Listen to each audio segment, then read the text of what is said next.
Ang sinasabi naman nila Gatchalian, Risa Ontiveros, Black ay hindi naman sinasabi sa konstitusyon na majority of all ang pro tempore at ibang officers. Kaya walang duda na pwede itong 12. Kaya sila nag-take over. Diba? Kasi sabi nila, may quorum sila dahil yung dalawa, isa na wala na, hindi makita. Pangalawa, si Jinggoy ay nasa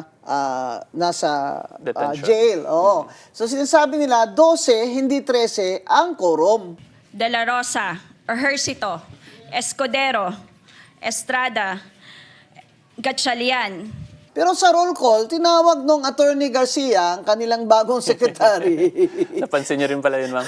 Tinawag niya rin ang pangalan ni Senator Bato de la Rosa at ni Senator Jinggoy Estrada. Ibig sabihin, the records of the Senate and their new secretary has already made it of record na yung dalawa na yan ay senador pa rin sila at kasama sila sa roll call at kasama sila dapat sa bilang ng quorum. Yes. Hindi po ba? Of all Pero members. binaliwala lang nila yon. Basta sinabi nila na 12 na lang kasi 22 na lang. Di ba? Oh, so, they declared all positions vacant and they elected Gatchalian, Pro temp. their own secretary. And then may problema sila. Wala silang Senate President. Kasi ang sa konstitusyon nakasasabi ng majority of all.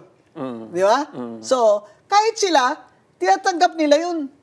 Na ang majority of all ay 13. Hindi ba ba? Yes. Kaya lang sinasabi nila na hindi naman sinasabi sa rules na ng konstitusyon na ang pro tempore ay kailangan majority of all din. Di ba? Ang sinasabi ni Senate President Cayetano, to which you agree, Yes. na ang Senate President ini-elect, ang pro tempore ini-elect kagaya ng Senate President. Yes. Hindi po ba? Kasi nasa rules naman ng Senado Senate, yes. na ayon sa Constitution, it's never been questioned before. Never been questioned before except now. Siguro napaka-brilliant itong Senator Gatchalian na ito na meron ka namang bagong interpretation na hindi ko alam, ha? Ito, pabago-bago tayo dito ng ruling na Supreme Court pag nagkataon, ha?